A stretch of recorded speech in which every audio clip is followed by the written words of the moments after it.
j'avais trop peur de me faire chier. Je me suis dit, je le regarde quand même, comme ça je vais pouvoir flexer. Et en fait, les images étaient réellement géniales. Le film a débuté et j'étais là... Wow, c'est une richesse visuelle incroyable. Je me disais, ça va devenir chiant. Là, c'est parce que c'est la scène d'intro, on a tout mis là-dedans. Ça va devenir chiant plus tard. Et est-ce que ça devient chiant plus tard?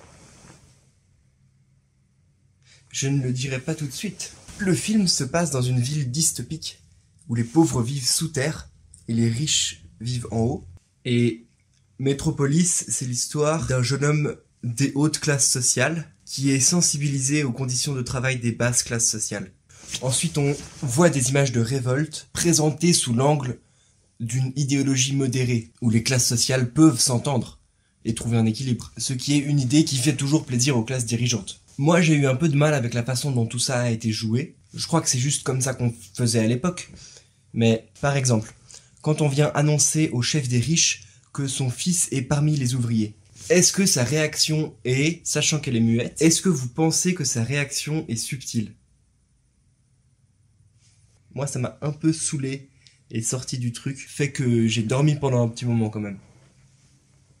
Donc, je pense qu'on peut dire que le film est un peu chiant, mais les visuels sont ahurissants.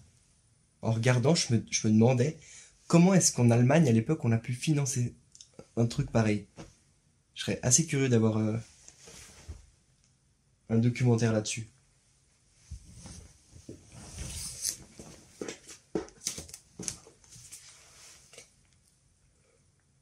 Où sont les gens qui ont construit cette ville?